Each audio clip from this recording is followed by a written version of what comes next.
얘를 밴드 패스, 그러니까 그러니까 밴드 패스 시그널로 바꿔서 뭐 어떻게 표현해야 될지 모르겠어요. 밴드 패스 웨이브폼으로 바꿔서 주파수를 높여서 보내는 거죠. 음, 디지털 커뮤니케이션 예는 아니지만 AM 같은 경우는 우리가 얘기한 저주파 신호에다 그냥 굉장히 높은 코사인을 곱해가지고 고주파로 만드는 거죠. 자, 그러면 이거를 받아서 다시 비트 스트림으로 바꾸는 거는 그 2억 연산을 그냥 하면 되겠죠. 그래서 웨이브폼을 받아서 그걸 갖고서 디모듈레이션을 하고 값을 땅, 땅 읽어서 01000으로 바꾼 다음에 그걸 갖고서 내가 디코딩해서 보면 되는 거죠. 이 과정이 디지털 커뮤니케이션의 과정인 거고, 이건 각각의 블락들을 다 신호로 볼 수 있고 신호 처리로 볼 수 있는 거죠. 그러니까 정확하게 이런 세팅과 이거는 이제 커뮤니케이션에서 하는 거지만 각각을 이해하는 데는 이 DSP랑 시노미 시스템의 개념이 없으면 이걸 이해하는 게 이제 굉장히 힘들죠. 오늘 말씀드리는 거는 그러니까 지금 배우는 시노미 시스템 DSP가 어떤, 그러니까 다른 응용 분야에서 어떤 식으로 쓰이는지 그걸 말씀을 드릴 건데, 두 가지 측면에서 말씀을 드릴 건데, 한 가지가 이런 통신 쪽에서 말씀을 드릴 거고, 나머지 하나가 칼만 필터에서 어떤 식의 쓰이는지 말씀을 드릴 건데, 칼만 필터는 뭐 로봇이든지 뭐 제어든지 뭐 수도 없이 많이 쓰이는 거고, 이쪽도 커뮤니케이션을 이해하는 커뮤니케이션이 굉장히 수학적인데 기본이 되는 거죠.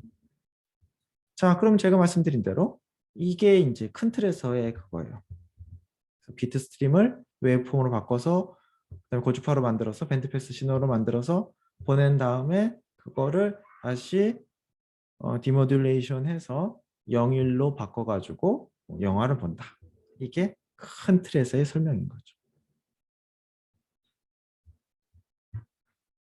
그래서 뭐 여러분들도 뭐 그 법에 위반되는 건 아닐 테니까 개인이 참고하려는 거는요. 그래서 뭐 한번 보시면 될 거고, 뭐 거기 뭐 퀀타이제이션 얘기도 나오겠죠. 퀀타이제이션 얘기도 나오고. 그래서 뭐 신호를 어떤 식으로 0, 1로 이렇게 바꾸려면 퀀타이제이션이 필요하기는 하죠. 지금 제가 화면 공유하고 있죠? 예, 화면 공유 안 하면 이상. 책들 보이시는 거죠, 지금? 퀀타이제이션을 하고 있고요. 뭐 여러 가지가 이제 0일을 내가 어떻게 표현할 것인가, 뭐 표현 방법이 다양하게 있죠. 뭐 각각의 장단점이 있을 거고, 그러니까 0일을 웨이브폼을 이렇게 할 것인지 아니면 뭐 좀 더 복잡하게 할 것인지 그런 것도 있고, 그것까지는 뭐 저보다 전문가들이 더 잘 아실 테고요. 그래서 날려보냅니다. 자, 그 다음에 이제 이 챕터 3에서 다루는 건, 이제 앞부분에서 다룬 건 이제 디지털 커뮤니케이션을 할 때 어떤 일이 벌어지는지 얘기한 거고, 이 챕터 3에서는 그 디모듈레이션 어떻게 할 거냐는 건데요. 무슨 말인가 하면, 자,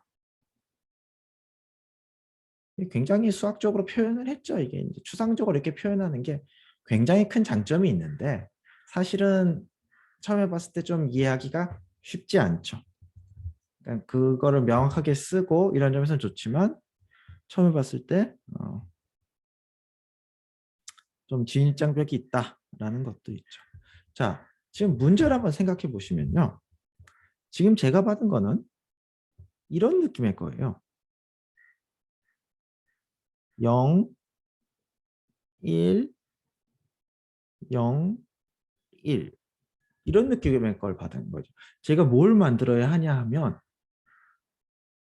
이거를 0, 1, 0, 1로 바꿔주는 블락을 만들어야 되는 거죠. 혹은 이런 걸 수도 있어요. 이게 0, 1, 0, 이거는 0, 1, 0, 1, 1 이거죠. 뭐 제가 그림을 좀 잘못 그리긴 하죠. 그러니까 제가 지금 만들어야 될 블락은 저런 웨이브 폼을 갖고서 뭔가 저런 0 또는 1이 나오도록 하는 거죠. 그 블락을 만들어야 되는데, 뭐 디테일한 건 둘째치고 그게 어떤 모양이어야 딱 될까요? 그러니까 그 지금 제가 만들어야 되는 저 형태가 컨티뉴어스 타임 시그널이 들어와서 지금 디스크리트 타임 시그널이 나오는 거잖아요. 그러니까 이거의 이제 큰 틀에서의 형태는 이거죠. 저 외부 폼이 들어가는 시스템이 있고, 이 시스템이 있고, 당연히 이 시스템은 뭐 LTI 시스템이고 뭐 필터링을 하겠죠. 그리고 여기에다가 스위치 같은 걸 다는 거죠. 그래서 그냥 뭐 1GHz 신호라고 그러면 10의 9승분의 1초 만에 1나노세크마다 땅, 땅, 땅, 땅 읽어오는 거죠. 근데 저거를 잘 디자인해서 요 시스템에 나오는 값을 저 주기로 읽으면 0, 1, 0, 2 이게 나오길 바라는 거죠. 그리고 여기에 저걸 넣고서 시스템에서 저거를 뭐 t 얼마 간격으로 땅, 땅, 땅, 땅 읽으면 요게 나오기를 바라는 거죠. 저렇게 되도록 요 시스템을 설계해야 되는 거죠. 그냥 문제는 뭐냐 하면 내가 저렇게 0101 디지털 신호를 모듈레이션 해가지고 채널로 보냈는데 받는 사람 입장에서는 저런 웨이브폼을 받은 거고 저렇게 생긴 건 0, 저렇게 생긴 건 1인 걸 미리 알고 있죠. 근데 이게 하늘을 날아오면서 뭐 노이즈도 들어가고 뭔가 형태가 좀 변했을 거란 말이에요. 뭐 딜레이도 있고 뭐 여러 가지도 있고 뭐 멀티패스 때문에 막 꼬이고 막 이런 게 있는 거죠.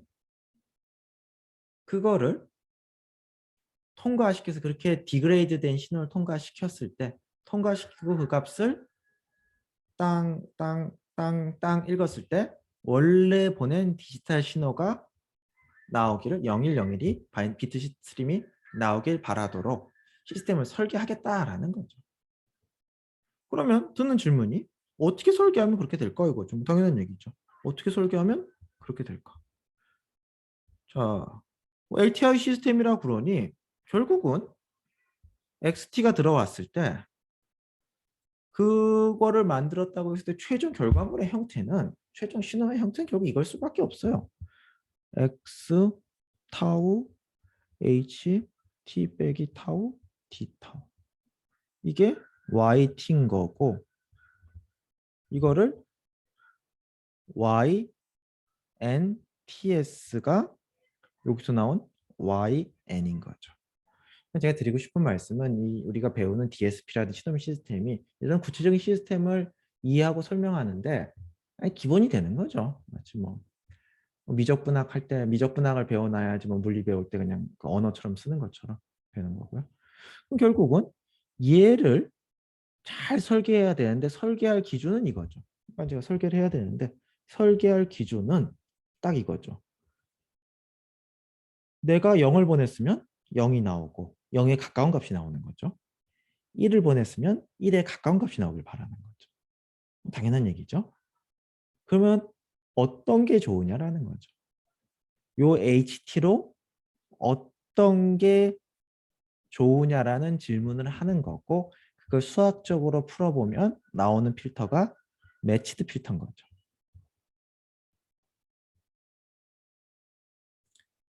그럼 매치드 필터가 뭐야? 이게 굉장히 처음에 들으시면 뭐야 이렇게 드시는데요. 참 생각해 보세요. 이게 굉장히 어려운 얘기는 아니에요. 그냥 뭐가 매치드 있냐면 내가 보낸 신호를 디코딩해서 그걸 찾아야 될 때는 어떤 필터를 적용하는 게 좋냐 하면 제가 보낼 때 만약에 1은 이거로 보내고 마이너스 1은 이거로 보냈다고 치겠습니다. 그러면 여러분이 이걸 받아서 1인 줄 알아야 되고 이걸 받아서 마이너스 1인 줄 알아야 돼. 마이너스 1은 0이겠죠. 그렇다면 어떻게 하시겠어요? 오늘은 뭐 가능하면 뭐 여러분들 뭐 얘기도 해주셨으면 좋겠고요. 뭐 꼭 의무는 아니지만 뭐 비디오도 켜주셨으면 좋겠고요. 오늘은 앞으로 어떻게 할지도 말씀을 나눴으면 것도 있으니까요. 뭐 의무는 아닙니다.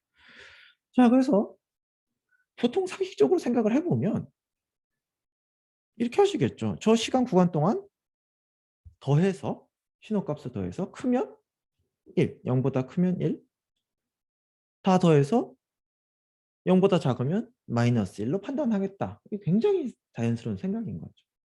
저걸 접근하겠다라는 거죠. 그래서 이 시스템 만약에 신호를 이런 식으로 보냈다면 모듈레이션을 이렇게 했다면 이 시스템 부분에는 적분기를 달아서 물론 리셋이 돼야 되겠지만 적분기를 달아서 티처 동안에 양의 값이 올라가 있으면 1을 내보내고 음의 값이 가 있으면 이게 굉장히 간단합니다.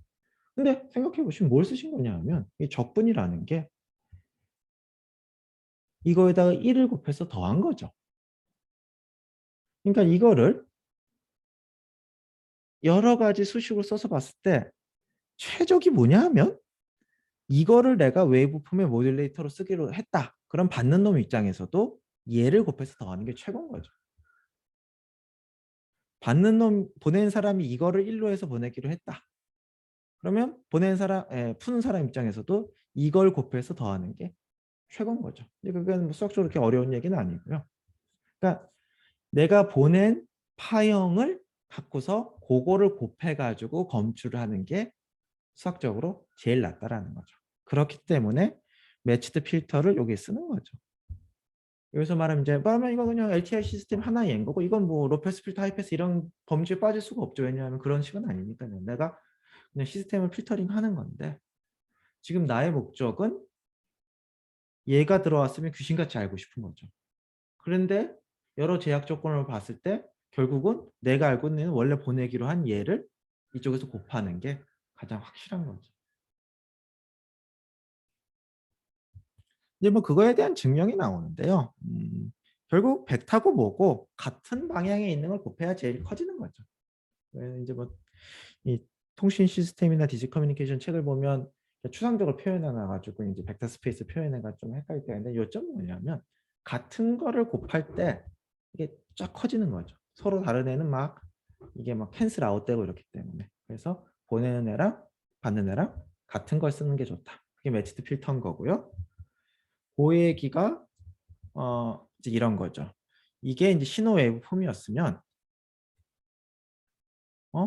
받는 애도 매치드 필터 임퍼스 리스판스 이게 임퍼스 리스판스 그러니까 그 컨볼루션에 뒤집어서 곱하는 거잖아요. 그러니까 그거의 뒤집어진 꼴을 사용하는 필터를 써라. 그렇게 되면 들어오게 되면 이 값이 내가 샘플링하는 순간에 굉장히 큰 값이 나온다 이건 거죠. 그러니까 이런 것들은 뭐 다 이제 시노미 시스템의 개념들을 알고 있으면 좀 이해하기 쉽고 그게 없으면 사실 굉장히 까다로운 측면이죠.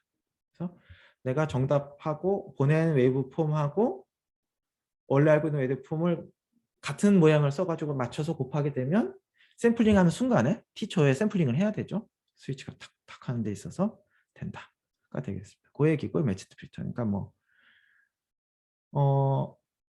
이런 그림들 내가 신호가 들어오면 매치드 필터를 임펄스 리스판스로 하는 거를 필터를 통과시켜서 나온 값을 샘플링한다. 네, 그 얘기 되겠습니다. 그런 내용이고 이제 이런 것들이 막 Q 이게 이제 가우시안 접근하고 이런 거죠. 에러 펑션들. 그러니까 이런 것들이 뭐냐 하면 이게 삑사리가 날 수밖에 없어요. 100개 보내면 몇 개 틀린다는 거죠, 당연히. 이제 그랬을 때 몇 개 틀릴 것인지 그런 것들에 대해서 확률적인 계산을 하는 거죠. 그래서 뭐 그런 거다 보니 뭐 확률 기호들 나오고 뭐 Q 뭐 확률 뭐 몇 개 에러 프로버비티 나오고 지금 같은 방식으로 했을 때 어떻게 될 것인지 그런 것들이 나오는 거죠.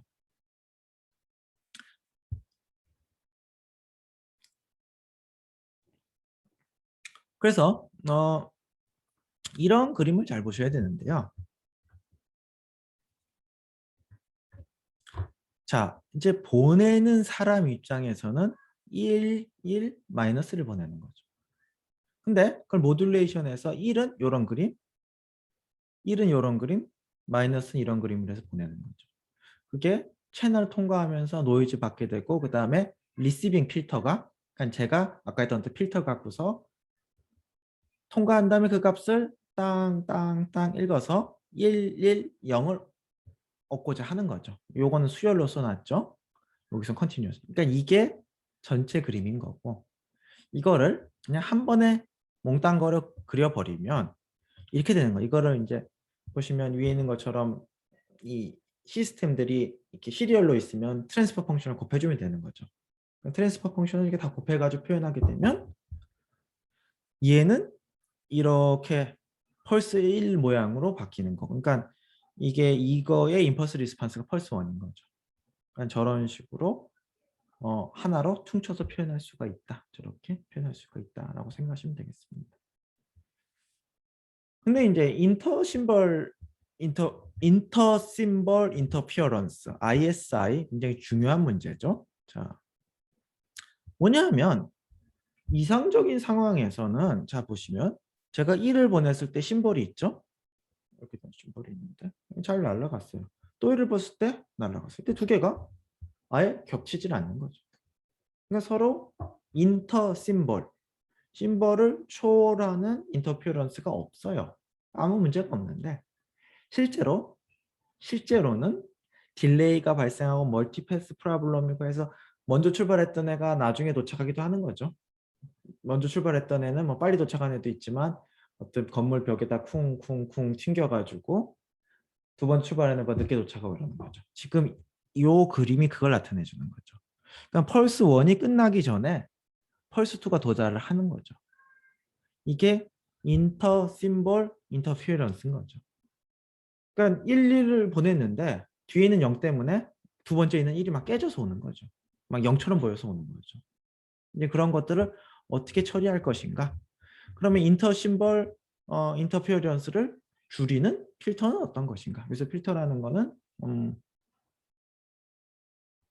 음, 우리가 보낼 때 이거를 모듈레이션을 하는데 사실 이 부분 제가 좀 잘 정확하게 그러니까 그 모듈레이션을 할 때 싱크 펑션을 쓰는 게 기본인데 로 패스 필터 디모듈레이션 할 때도 우리가 나이키스트 필터 해가지고 이런 걸 썼었죠.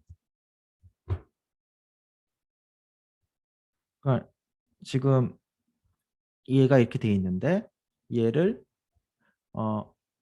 모듈레이션해서 보내면 이렇게 되는 거고 얘를 다시 디모듈레이션 하면 이렇게 돼서 뭔가 로패스 필터를 통과시킨다든지 아니면 샘플링 했다가 복원을 하게 되면 샘플링이란 과정이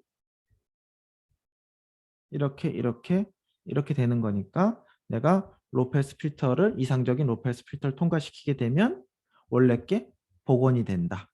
쓰는 건데요. 이거를 뭐 제가 이쪽 분야를 잘 모르는 탓에 이거를 이렇게 하는 게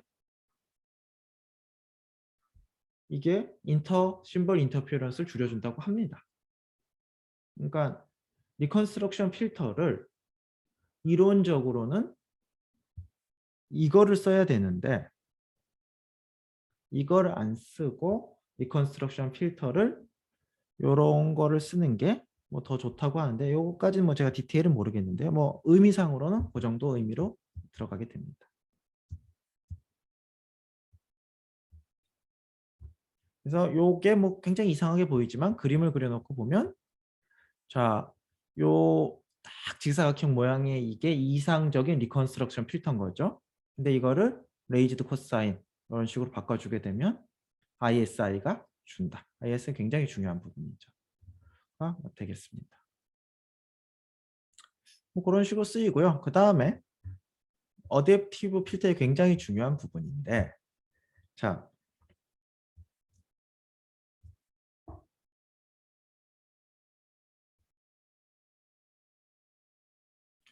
지금 제가 말씀드린 시나리오는 이거였죠. 보내는 사람이 짱 그냥 좀 더 보기 쉽도록 하겠습니다.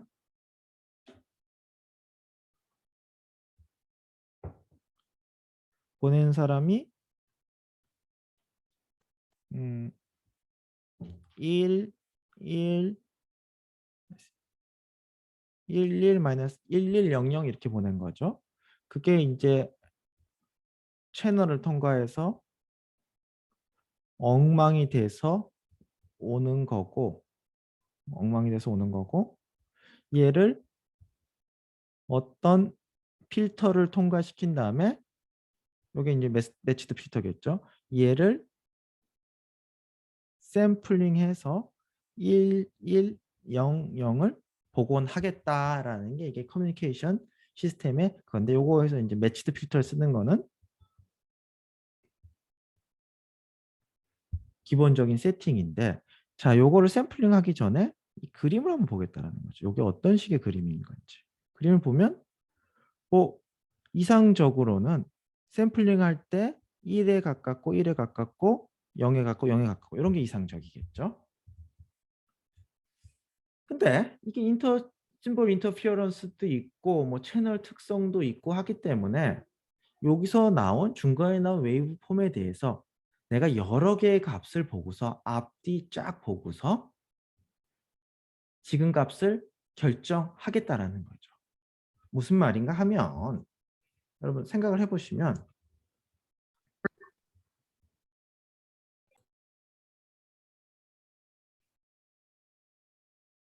이 인터 심볼 그것도 있고 뭐 그 날아오면서 어떤 채널의 특징도 있고 해서 내가 뭐 이론적으로 아무 인터 심볼 코릴레이션이 없고 뭐 그러면 이상적으로는 그냥 여기에 값만 읽어서 여기에 쓰면 딱 좋겠는데 서로 영향을 준 거죠. 그래서 요 값이 뭔지를 알기 위해서 요거의 참의 값이 뭔지 알기 위해서 이것도 보고 이것도 보고 이것도 보고 이것도 보고 이것도 보고 이만큼 보고서 하겠다라는 거죠. 그러니까 내가 받은 신호를 갖고서 그냥 딱 나한테 할당된 그 신호가 날라온 딱 그것만 보고서 판단한 게 아니라 좀 주변을 더 보겠다라는 거죠. 그러면 뭐 인터 심볼 인터피어런스가 발생했다면 그런 것들을 좀 줄일 수도 있을 뿐더러 그게 아니더라도 내가 50개쯤 봤다 그러면 0이 50개, 1이 50개쯤 있을 거잖아요. 통계적인 분석을 할 수 있겠죠. 그거를 나타내주는 과정이 이 그림인 거죠. 이 그림을 가만 보시면 뭐 T식 딜레이가 있죠. 그 다음에 뭐 지금 우리 거랑 기호가 다르지만 숫자를 곱해서 더해서 YK가 나오고 있죠. 여러분 숫자를 곱해서 더해서 출력이 나간다. 이게 바로 디스크리트 타임 도메인에 했었던 필터인 거죠. 그러니까 내가 샘플링한 값을 그냥 스위치로 땅땅땅땅 해가지고 출력을 내보내는 게 아니라 출력 내보내죠. 근데 그걸 쓰는 게 아니라 그거를 디스크리트 타임 필터를 통과시켜서 내보내는 거죠.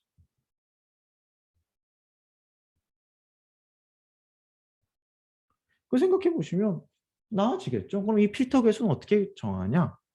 만약에 채널이 완벽하게 정해져 있다면 미리 정해놓을 수 있겠죠. 단 채널이 계속 바뀌니까 비가 올 수도 있고 뭐 어떻게 될 수도 있고 뭐 이거를 어댑티브하게 바꿉니다.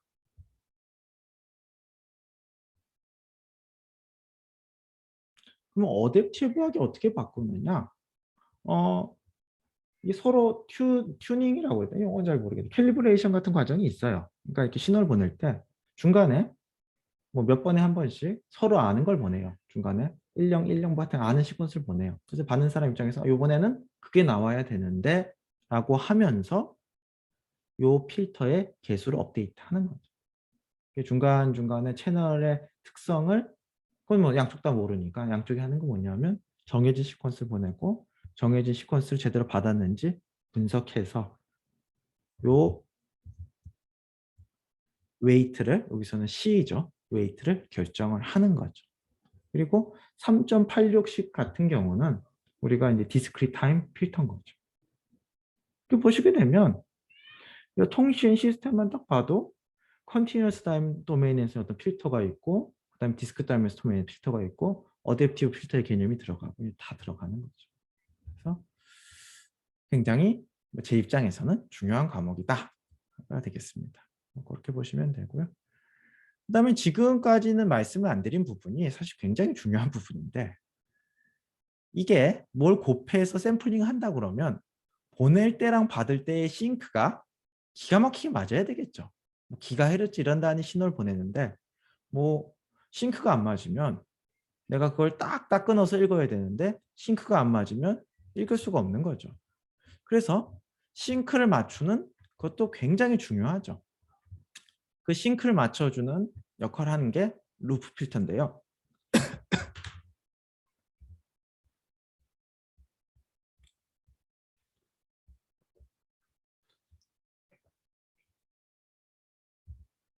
루프 필터가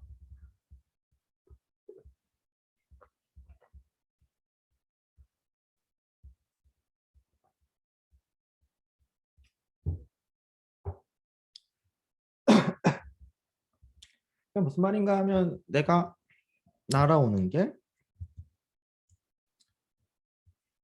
코사인 오메가 t 플러스 셋 파이가 날아오는데 내가 이쪽에서 정확하게 파이를 맞춰줘야지 그걸 곱해서 적분한 게 의미를 갖는 거죠. 저기 뭐 예를 들어서 위상이 2분의 파이가 차이 난다. 그럼 곱해서 적분하면 항상 0이 될 테니까요. 하여튼 위상이 파이만큼 차이 난다 이런 식으로. 그냥 정확하게 위상을 맞춰줘야 되는 건데요. 그런 위상을 맞춰주는 게 이제 완전히 동규화시키는 거죠. 그걸 동규화시켜주기 위해서 뭐 이런 필터인데 보시면 내가 받은 애가 지금 RT 10.1의 수식을 보면 뭘 받는 거죠? 아, 그래서 RT가 받은 건지 받은 거고 거기다 같은 주파수의 애를 곱해서 로페스 필터링을 통과하게 되면 딱 위상의 차이가 남는 거죠. 왜냐하면 얘는 하이 프리퀀시라서요. 그러니까 뭐 페이지 락도 그러니까 루프 필터에는 로페스 필터가 기본적으로 들어가 있겠죠. 로페스 필터가 기본적으로 로페스 필터 역할을 해서 저걸 날리고 지금 낳는 게 사인 그다음에 위상차니까요. 페이지 차니까 사인 저 위상차가 작으면 뭐 이렇게 근사할 수가 있고 이걸 갖고서 위상 조절을 하는 거죠. 그래서 뭐 이런 식으로 쓰인다. 뭐 지금 배우는 필터들이 이런 식으로 쓰인다라고 생각하시면 될 것 같고요. 그리고 어 이제 좀 다른 관점에서 위너 그다음에 칼만 좀 말씀을 드리자면요.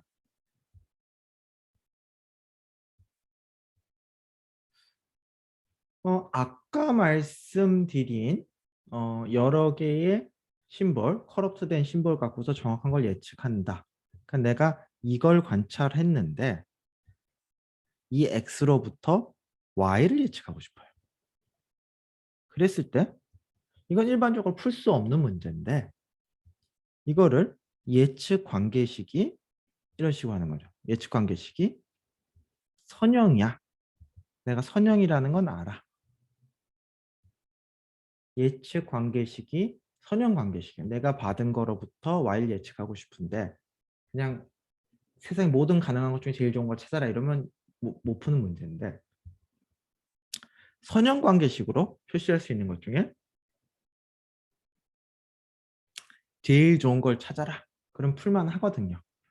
근데 이 A라는 걸 가만 생각해 보시면 결국은 이게 뭐가 들어오잖아요. 신호가 들어오는데 뭔가 숫자들을 곱해가지고 더하는 거죠.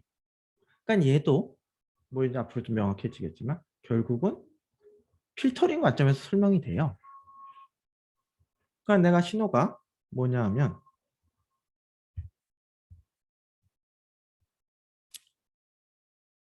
이렇게 뭐 신호가 들어오는 거죠.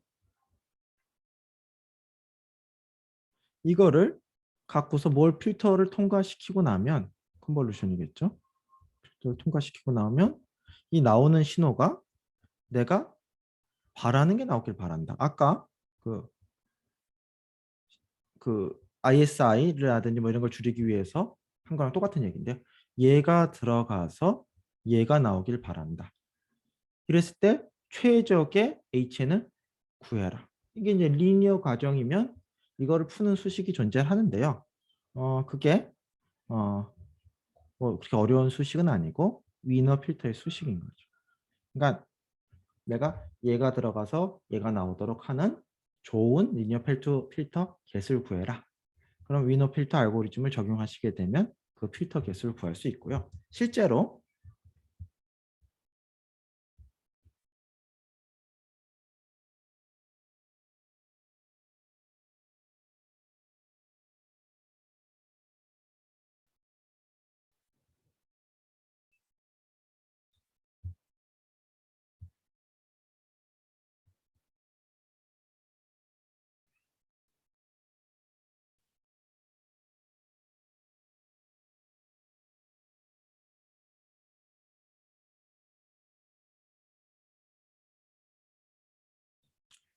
제가 이게 뭐 공부했던 책이 아니라 이렇게 쭉 훑어보는 거라서 뭐 페이지를 전혀 잘 못 찾고 있네요. 아무튼 이런 확률식들 나오는 건 아까 말씀드렸듯이 그 채널에서의 어떤 노이즈가 나의 관찰값에 영향을 주는 걸 분석하기 위한 거죠. 뭐 확률식들도 잘 뜩 나오고요. 매치드 필터 이쪽이었고,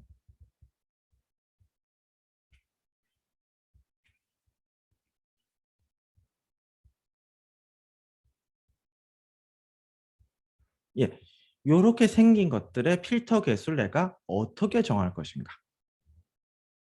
이제 이런 게 위너 필터를 푸는 거랑 똑같죠. 뉴럴 네트워크 트레이닝 하는 거랑도 사실은 굉장히 유사한 점이 있고, 그러니까 내가 딱 맞는 코에피션트를 결정하는데 어떤 게 넣어서 뭐가 나오도록 결정하겠다. 그렇게 보시면 되겠습니다. 그래서 보시면 뭐 이런 식들, 위너 필터란 명식이 나오나요?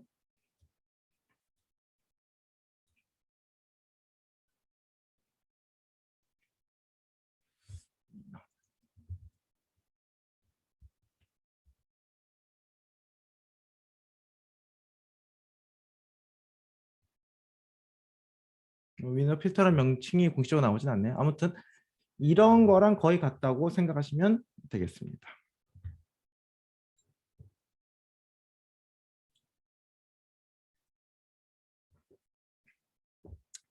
위너 필터가 뭐 끝에 끄트머리 나오네요.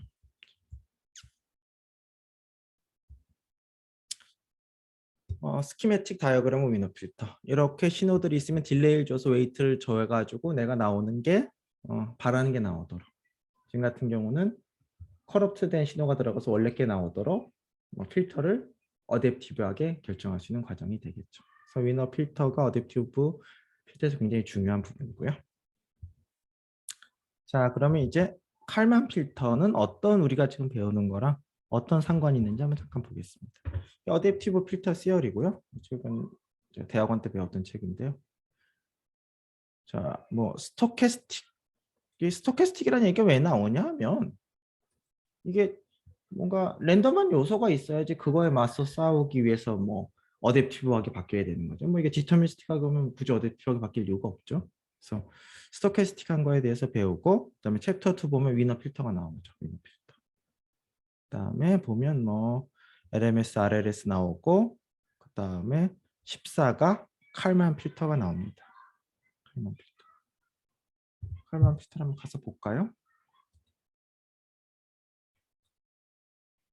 이게 칼만 필터가 뭐 사람들한테 굉장히 좀 스트레스성이죠. 왜냐하면 모식이 엄청 복잡해요. 뭐 칼만 필터 유도한 식도 굉장히 복잡하고 그리고 그걸 막상 쓰려고 보면 그 변수도 겁나 많고 변수도 겁나 많고 그다음에 수식도 복잡한 거죠. 근데 제 생각에 칼만 필터는 사실은 그렇게 어려운 대상은 아니거든요. 왜냐하면 어, 우리가 칼만 필터를 쓰는 데 있어서 저것들에 대해서 뭐 그렇게 뭐 꼭 많이 알아야 될 필요가 없어요. 그건 몰라도 얼마든지 잘 쓸 수 있어요.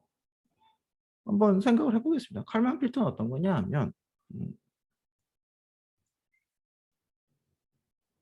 내부에 뭐가 있는데 제가 궁금한 거죠. 뭐 예를 들어서 멀리 날아간 비행기를 보고 있는데 비행기의 속도가 궁금한 거죠. 뭐 멀리 가는 차를 보고서 그 차의 속도가 궁금한 거죠. 근데 속도는 제가 측정할 방법이 없고 위치는 어떻게 측정했다고 하겠습니다. 뭐이 속도, 위치 이게 중요한 게 아니라 그냥 정말 많은 상황이 이런 거죠. 내가 이게 궁금한데 이게 궁금한데 그거로 인해서 어떤 물리적으로 연결된 값인 다른 것만 관찰이 되는 거죠. 근데 그것도 정확하게 관찰이 되는 게 아니라 정확하게 관찰이 되면 뭐 인버스 프라블럼 풀면 될 텐데 정확하게 관찰이 되는 것도 아니고 노이즈 같은 게 관찰이 되는 거죠. 그랬을 때 이걸 하고 싶은 거예요.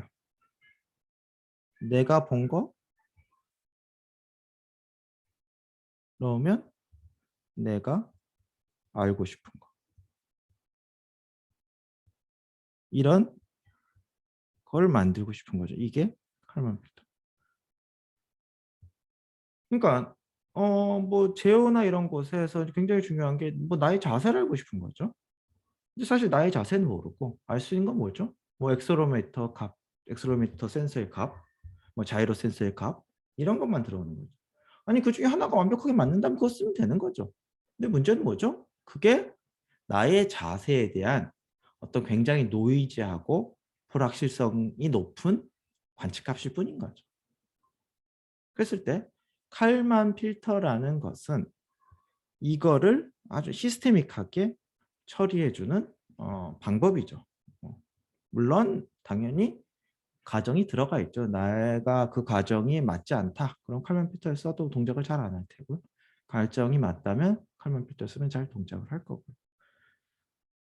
이게 뭐 이제 결국은 이거를 쓰는 과정은 사실은 내가 이거에 대한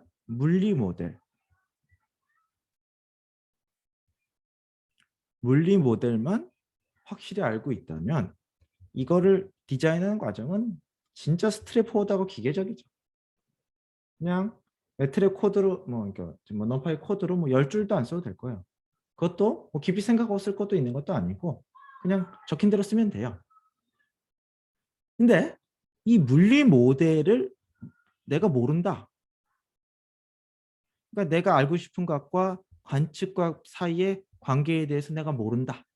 그러면 당연히 이게 가능할 리가 없죠. 뭐 당연한 얘기죠. 내가 이 값을 관측했는데 이거랑 실제 내부에 있는 값이랑 무슨 관계인지 몰라. 그럼 예측할 방법이 존재할 수가 없는 거죠. 그러니까 여러분이 이 물리 모델에 대해서 알고 있다면 칼만 필터란 방법을 쓰면 이거를 아주 쉽게 만들 수 있다. 이게 이제 큰 틀에서의 의미인 거고요. 음, 굉장히 유용하죠. 굉장히 유용한 거고. 그리고 모든 옵저베이션 값이 본질적으로 노이즈하죠. 거기다가 내가 센서를 2개 쓴다. 그냥 센서 하나만 쓴다고 그러면 그냥 걔를 믿고 쓰겠다. 뭐 이게 좀 말이 되는데 센서 2개 쓰고 있다고 그러면 둘이 딴소리 하면 어떻게 해야 되느냐. 라든지 그런 센서 퓨전 같은 데서도 지금 이 상황이 되는 거예요. 센서 퓨전이게 되면 내가 여기 어떤 내부에 어떤 값이 있는 거고 observation 1, observation 2. 이거 물리 모델을 만들어 가지고 칼만 필터를 적용하게 되면 얘와 얘를 갖고서 최적의 내부 예측이 가능한 거죠. 그래서 칼만 필터에 대해서 여러분이 딱 이해하셔야 될 거는 내가 상태 모델은 내가 써야 된다. 물론 뭐 내가 써야 된다는 뜻이 내가 뭐 만들어야 된다 이런 거라기보다는 내가 찾아야 되는 거죠. 이 상황에서는 무슨 상태 모델을 써야 되는지.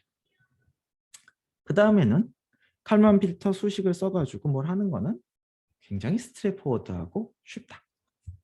매트랩 이런 거로 10줄 내외로 쓸 수 있다가 되겠습니다. 자, 예를 들어보겠습니다. 복잡한 예는 아니고 간단한 예인데요. 자, 제가 너무 쉬운 예로 하겠습니다. 1차원적으로 움직이는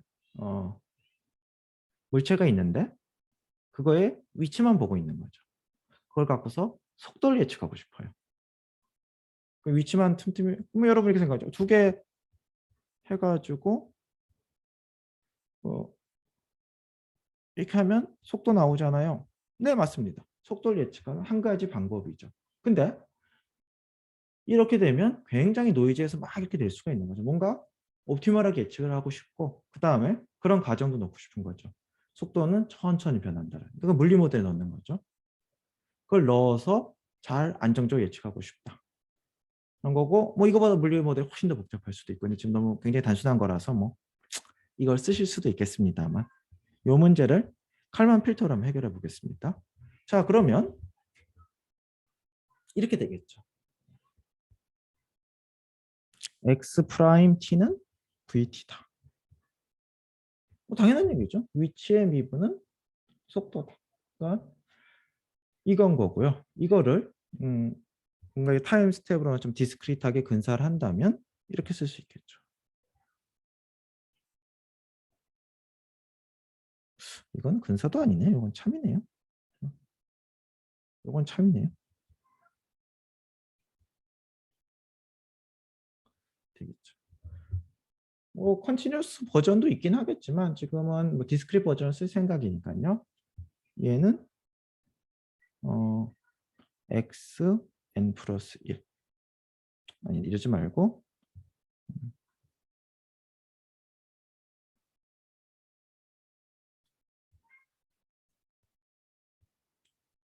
이렇게 하겠습니다.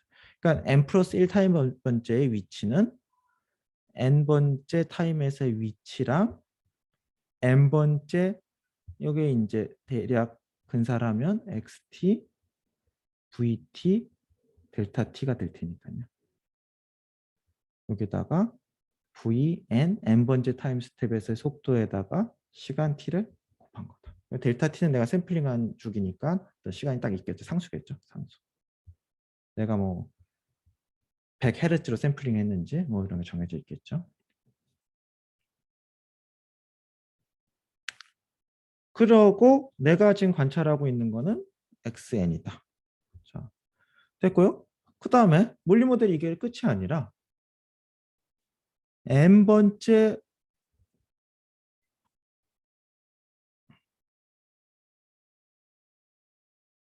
그다음에 여기다가 이제 노이즈 텀을 하나 넣는 게 맞겠죠? 그렇죠. 노이즈 텀을 넣는 거죠. 이게 지금 항상 정확하게 아니라 근사적인 거니까 노이즈 텀 하나 넣고요. 이게 만약에 이그젝트하다 그러면 바로 20% 가지고 하면 되니까요. 지금 노이즈 텀이 있다라고 가정을 하고 하는 거죠. 그 다음에 이거는 노이즈. 뭐 대강 그런데 좀 틀릴 수도 있다. 이렇게 생각하시면 되겠습니다. 그 다음에 속도는 어떻게 될까요? 속도가 천천히 변한다고 생각하면 이렇게 쓰면 되겠죠. 뭐 여기에 뭐 추가할 수도 있습니다. 뭐 내가 뭘 어떻게 했다 넣을 수 있는데 뭐 가장 무난한 디자인은 이거죠. 이게 자 제가 이 문제를 해결하려는 어떤 물리 모델이 되는 거죠. 그러니까 여러분이 어떤 뭐 드론의 자세지어든지 뭐지 그러면 기본적으로 책에서 찾든 어디서 찾든 이런 상태 모델을 찾아야 되는 거죠. 이걸 안 쓰면 풀 수가 없는 거고요. 자, 그래서 이걸 벡터 형태로 쓰게 되면 스테이트는 행렬꼴로 많이 쓰죠. 자,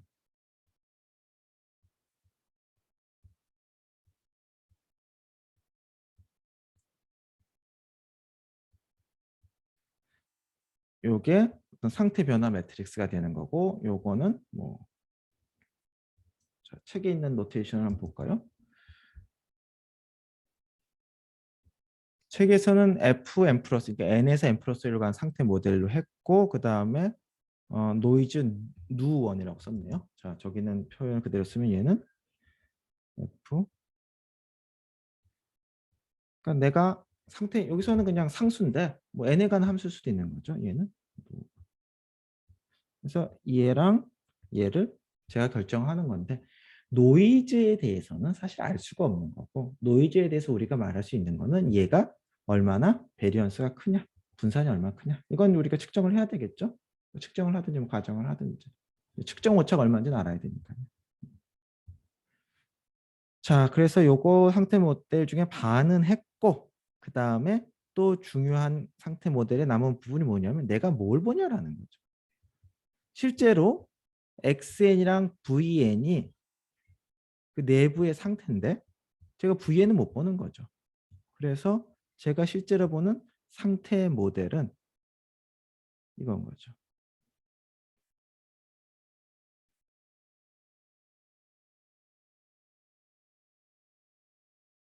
YN 노이즈. 이 노이즈. 그러니까 내 저 내부 상태 중에서 하나만 관찰을 하는 거죠. 그래서 문제는 이제 YN을 갖고서 XN을 예측하라 이런 문제가 되는 겁니다. YN을 통해서 XN을 예측해라.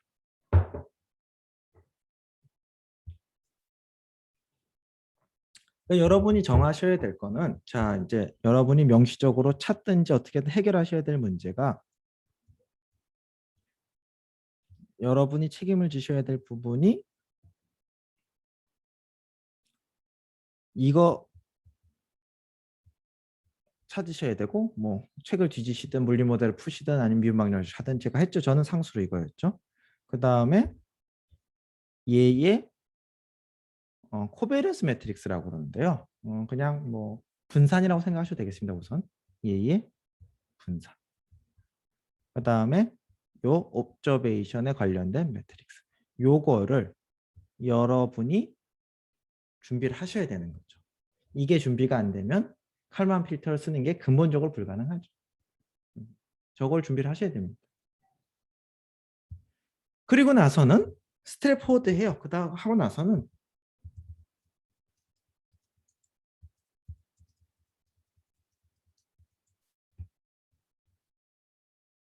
이 뭐 증명도 재밌고 뭐 그런데 증명이 좀 길긴 합니다만. 자, 그게 다 준비가 되면 뭐 좀 노테이션이 좀 다르긴 한데 뭐 제가 H라고 쓴 건 C로 돼 있고 요게 이제 말씀드린 두 개의 코베리언스 매트릭스가 저는 맞다고 생각하는데 아무튼 요게 딱 준비가 된 거죠. 요게 준비가 돼 있으면 GN을 구하는데 아니 GN 어떻게 구해? 가면 GN의 반대쪽을 딱 보시면 그냥 앞에 다 해놨던 거예요. F 알고 있죠 우리가? K는 지금 모른다고 생각하시겠지만 한 스텝 전이죠. 그러니까 지금 제가 끝나서 이걸 만들 거니까 이전 걸 받아 쓰면 되는 거죠. 처음에 시작할 때 여기 다 정해져 있고요. 이거 있고 C 있고 C 있고 K 있고 C 있고 다 있네? 인버스 어차피 매트랩 해줄 거 그냥 G 계산하는 거고 Y는 내가 관찰한 값이고 이거는 내가 모르는데 얘 모르지만 계산할 거예요. 처음에 요거 초기값을 쓰니까 이거 계산해서 요거 하고 다음번에 요거 써서 요거 하고 요거 써서 요거 하고 계속 이렇게 진행이 되는 거니까 여기서 이거 모르는데 라는 문자는 이거 초기값을 해서 쓰시고 다음번 쓰라고 계산 남겨놓으시면 되는 거예요. 그래서 알파도 Y에는 알고 C에는 알고 이거는 이전 거 쓰면 되고 그러니까 포르프가 계속 도는 거죠. 그다음 것도 F 알고 이거는 이건 이전 거에서 받아온 거고 그렇죠? 받아온 거고 GN 알파에는 알고 그러니까 여러분이 칼륨 필터를 쓰시게 되면 저 수식을 그냥 그대로 타입해 넣으시면 되는 거죠. 그렇게 해서 다 하시고 나면 요 값이 내가 지금까지 관찰한 걸로 얻을 수 있는 최선의 내부 값인 거죠. 이게 굉장히 옵티멀하고 그 다음에 매트릭스 인버스가 여기 매트릭스 크기가 굉장히 작거든요. 수학적으로는 뭐 해서 매트릭스 인버스 크기가 굉장히 작아서 굉장히 적은 계산량으로 물리 모델을 정확하게 반영한 최적의 에스티메이션이 가능한 거죠. 근데 문제는 이거 이제 쓰시면 되는데 문제는 이것들이 사실은 쉽지가 않아요. 공부를 좀 하셔야 돼요. 예를 들어서 3천 공간에서 뭐가 이렇게 회전하고 이러면 3천 매트릭스를 다루어서 그거에 대해서 그 물리 모델을 찾으셔야 되는데 그거를 이렇게 선형으로 표현하는 방 당연히 있죠. 선형 표현이 그리 어렵지는 않아요. 그러니까 표현하는 방법이 있는데 그거 하려면 뭐 커터니안이라든지 이런 것들을 모르고서 하면 저 표현 자체가 어려운 거예요. 그래서 칼만 필터가 어렵다라는 선입견을 가지실 수도 있는데 칼만 필터는 쓰는 사람 입장에서는 아주 쉽습니다. 어려운 거는 그걸 쓰기 위해서 요것들 트랜지션 매트릭스나 요 메저먼트 이런 것들을 찾아서 넣는 게 어려울 뿐이고요. 근데 이거는 뭐 각자 해결하셔야 될 문제지 이거는 뭐 방법이 있을 수가 없죠. 사람마다 상황이 다르니까요. 그래서 오늘은 사실 제가 예상했던 것보다 진도가 좀 늦게 진행이 되고 있는데요. 그래도 어찌되었든 간에 오늘 뭐 제가 드리고 싶었던 말씀은 이 시노미 시스템이라는 게 거기에 깔려있는 생각이라는 게 워낙 펀더먼털하고 돼 있어서 뭐 해석하고 내가 컨티뉴어스 타임이든 디스크리트 타임이든 처리하고 이런 데 있어서 아주 기본이 된다.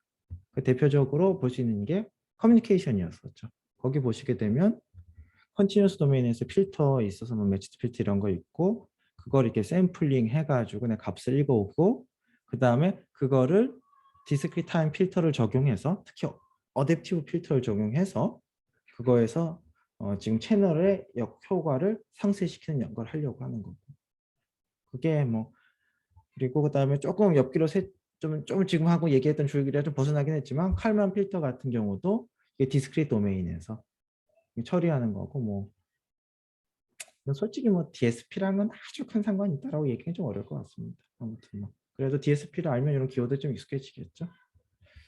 자, 그래서 오늘은 여기까지 진도를 나가도록 하고요. 그리고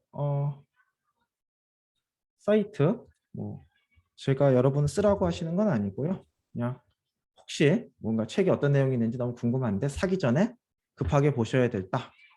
그러시면 제가 아까 보여드렸던 그 사이트에서 급하게 다운을 받으셔가지고 공부를 하시면 될 것 같습니다. 그래서 뭐 되고요. 그 다음에 뭐 좀 제가 오늘 그 링크를 또 공유해 드렸고요. 이게 제가 교수님들하고 말씀을 잠깐 나눠봤는데 뭐 당장 그 오프라인을 하자는 분도 있으셨고 뭐 그게 문제가 아니라 학우분들이 어떻게 원하시는지 여쭤보는 게 맞다라는 분도 있어가지고 제가 그냥 채팅방을 열어서 뭐 의견을 말씀해 주셔도 좋고요. 아니면 저기 그 링크를 어떻게 말해줬죠? 잠시만요.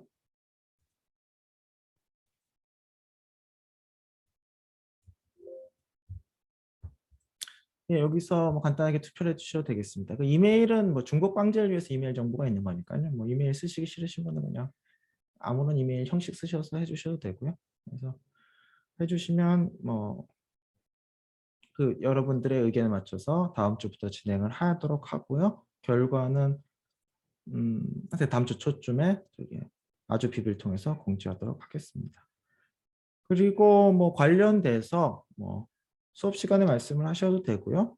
관련돼서 나는 이런 것들이 좀 궁금하다라고 하시면 뭐 제 전공으로 알 수 있는 범위에 대해서는 제가 방금 드렸던 것처럼 불어단 설명을 드릴 수 있을 수도 있으니까요.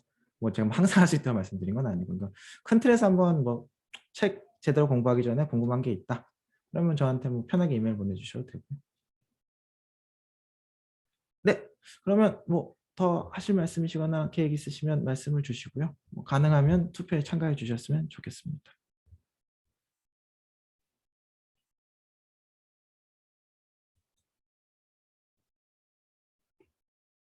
네, 그러면 오늘 강의는 여기서 마치도록 하고요. 자, 오늘 수고 많으셨고 그러면 다음 주에 뵙도록 하겠습니다. 예, 감사합니다.